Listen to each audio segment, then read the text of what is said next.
Salut et bienvenue dans cette nouvelle émission de Transformation Point avec Salvation Love of Christ sur Afrique Today. Aujourd'hui, nous allons continuer avec notre série qui s'intitule « Laissez Dieu combattre pour nous ».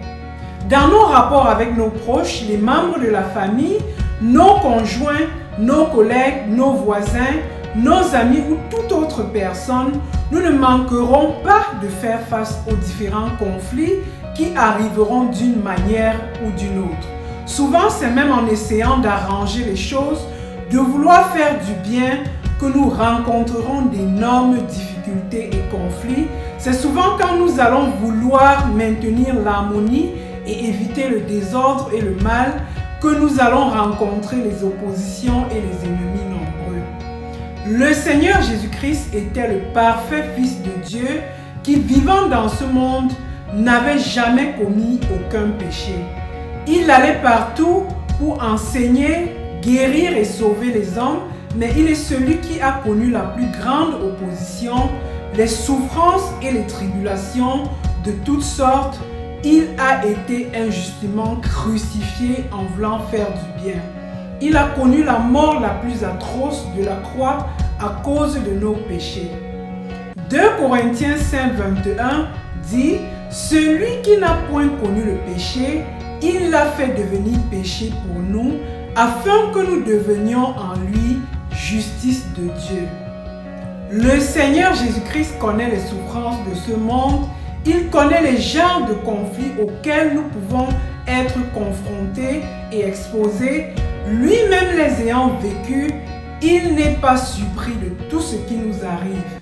Hébreux 4:15 dit dans ce sens: car nous n'avons pas un souverain sacrificateur qui ne puisse compatir à nos faiblesses. Au contraire, il a été tenté comme nous en toutes choses, sans commettre le péché. Le Seigneur Jésus-Christ est le mieux placé pour nous donner les recommandations, comme il le fait dans Jean 15:29 qui dit: souvenez-vous de la parole que je vous ai dite, le serviteur n'est pas plus grand que son maître. S'ils m'ont persécuté, ils vous persécuteront aussi. S'ils ont gardé ma parole, ils garderont aussi la vôtre. Bien-aimés, nous ne sommes pas plus grands que notre Seigneur Jésus-Christ. Si aussi parfait qu'il était dans ce monde, il a connu autant de souffrances, de tribulations et de difficultés. N'osons pas espérer que nous allons être épargnés. N'espérons pas faire la différence. Devant les conflits avec les autres, nous sommes troublés, surtout quand nous savons que nous n'avons fait aucun mal. Alors que nous cherchons plutôt du bien, les autres nous attaquent. Le Seigneur nous donne son mot de réconfort et de soutien dans 1 Pierre 3:13-14 qui dit: et vous qui vous maltraitera si vous êtes zélés pour le bien, d'ailleurs quand vous souffrirez pour la justice, vous seriez heureux. N'ayez aucune crainte et ne soyez pas troublés. Nous avons donc la garantie d'hériter plutôt la bénédiction en continuant à faire du bien et à laisser le Seigneur combattre pour nous. Comme 1 Pierre 3:9 dit: ne rendez point le mal pour le mal ou injure pour injure. Bénissez au contraire, car c'est à cela que vous avez été appelés afin d'hériter la bénédiction. Le Seigneur combat pour nous, il nous apprend à combattre d'une autre manière. Le vrai combat de Dieu, c'est le combat du bien. C'est à cela que le Seigneur nous appelle, comme il le dit dans Romains 12:20. Mais si ton ennemi a faim, donne-lui à manger. S'il a soif, donne-lui à boire. Car en agissant ainsi, ce sont des charbons ardents que tu amasseras sur sa tête. pour faire du mal à nos ennemis, pour amasser le charbon ardent sur leur tête, c'est de leur faire du bien et laisser le Seigneur nous faire justice. Nous n'arriverons jamais à dominer le mal par le mal.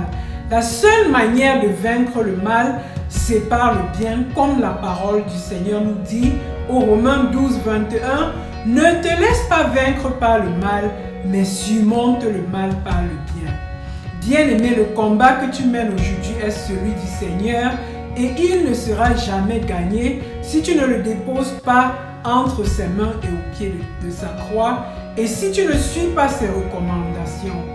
Rejeter le mal et marcher dans l'amour. Prie.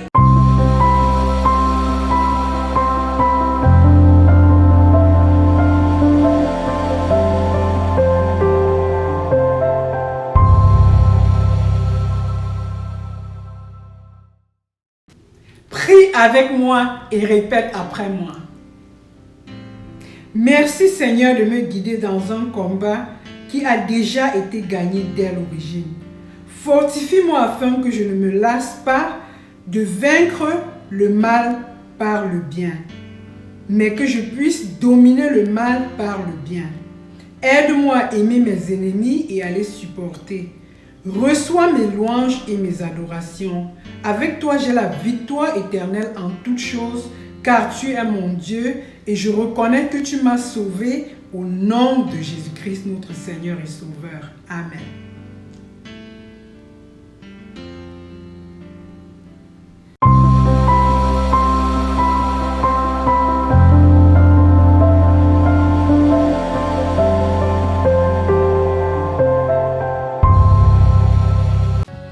Comme nous l'avons dit, quelle que soit notre bonté, il est impossible de vivre dans ce monde avec les autres sans de temps à autre se confronter aux conflits que nous devons gérer selon les recommandations de Dieu. Romains 12, 17 à 19 dit « Ne rendez à personne le mal pour le mal, recherchez ce qui est bien devant tous les hommes. S'il est possible, autant que cela dépend de vous, soyez en paix avec tous les hommes. Ne vous vengez point vous-même, bien-aimés, mais laissez agir la colère. Car il est écrit, à moi la vengeance, à moi la rétribution, dit le Seigneur. Le Seigneur veut que nous laissions tomber la vengeance et le mal qui ne feront qu'aggraver la situation. Nous devons apprendre à laisser le Seigneur combattre pour nous, car il nous fera justice selon ses promesses. En réalité, bien-aimés, les multiples combats et luttes que nous avons ici et là avec nos conjoints, nos frères et sœurs, nos amis, nos collègues, nos voisins, nos enfants et autres, qui dégénèrent beaucoup de haine, de lutte et de colère, ainsi que de divisions, sont tous orchestrés par l'ennemi, par un seul et même ennemi, le diable. 1 Pierre 5, 8 nous met en garde, soyez sobres, veillez, votre adversaire le diable rôde comme un lion, rugissant, cherchant qui il dévorera. Le vrai combat que nous avons à mener est un combat spirituel. Le diable qui rôde comme un lion rugissant attaque et dévore l'amitié entre les amis. Il détruit l'harmonie et l'amour dans les foyers. Il crée la haine entre les frères. Il orchestre les divisions dans les familles, met toute une nation en déroute et en péril. Nous avons affaire aux esprits des ténèbres avec lesquels nous devons lutter et non contre nos semblables.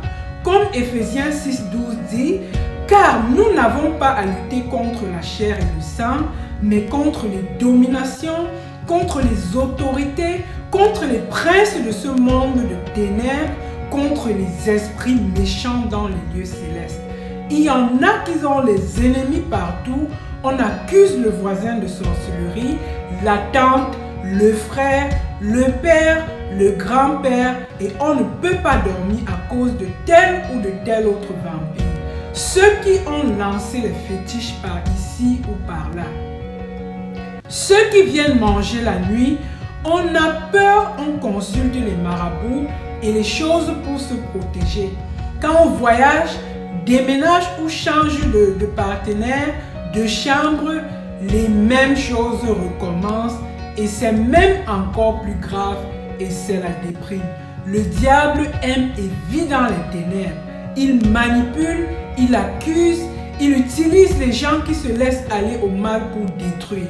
Mais si nous reconnaissons l'origine réelle et que nous confessons le sang de Jésus-Christ dans la pureté de notre cœur devant Dieu, l'ennemi cessera et lâchera prise. Bien-aimés, je vais vous donner un secret de combat. Toutes les batailles et les luttes que vous avez, bien que vous les voyez se manifester chez une personne, regroupez-les tous pour les mettre au compte d'un seul ennemi, le diable et ses alliés, les démons. Dans ce cas, la bataille sera plus facile à gagner au nom de Jésus-Christ. Nous devons donc saisir les armes puissantes de Dieu pour renverser toutes les forteresses de notre vie et les souffrances que l'ennemi bâtit dans nos vies. 2 Corinthiens 10:4 dit « Car les armes avec lesquelles nous combattons ne sont pas les armes charnelles, mais elles sont puissantes par la vertu de Dieu pour renverser les forteresses. » Vous ne pouvez pas gagner une bataille spirituelle si vous ratez de voir que l'ennemi passe par un frère, une sœur, un ami, un collègue pour vous détruire. Nous devons donc apprendre à saisir toutes les armes de Dieu pour résister au diable et il fuira loin de nous. Éphésiens 6:9-11 dit « C'est pourquoi prenez toutes les armes de Dieu afin de pouvoir résister dans le mauvais jour et tenir ferme après avoir tout surmonté. Au reste, fortifiez-vous dans le Seigneur et par sa force toute puissante, revêtez-vous de toutes les armes de Dieu afin de pouvoir tenir ferme contre les ruses du diable. Le diable est très rusé et il ne lâchera pas. Il va falloir résister et être persistant en s'attachant au Seigneur et en se soumettant à lui. Comme Jacques 4:7 dit, soumettez-vous à Dieu donc et résistez au diable et il fuira loin de vous. Le Seigneur nous apprend à combattre l'ennemi consciemment et de prendre l'autorité sur nos vies. 2 Corinthiens 6:7 par la parole de la vérité comme la puissance de Dieu par les armes offensives et défensives de la justice pour avoir la victoire qui nous a été donnée. Nous avons vaincu par le Seigneur Jésus-Christ. Nous devons lui obéir dans sa parole. Nous devons être dynamiques et intentionnels et persévérants dans nos prières et dans nos actions. Dis avec moi aujourd'hui avec Psaume 144:1, béni soit l'Éternel mon rocher qui exerce mes mains au combat, mes doigts à la bataille. Prions Dieu.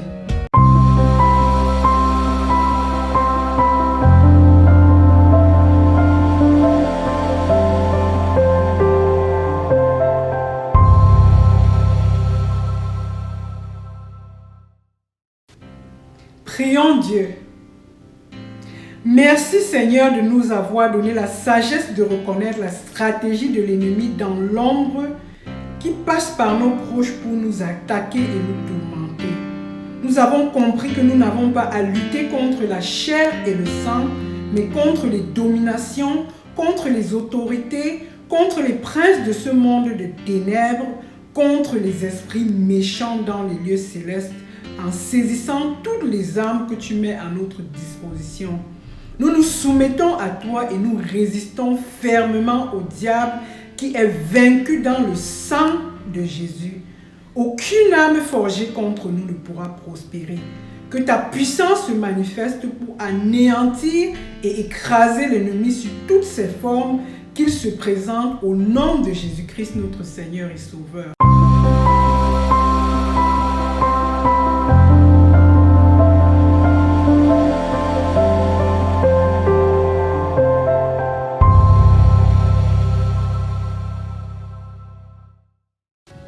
Nous voici donc à la fin de Transformation Point avec Salvation Love Christ sur Afrique Today.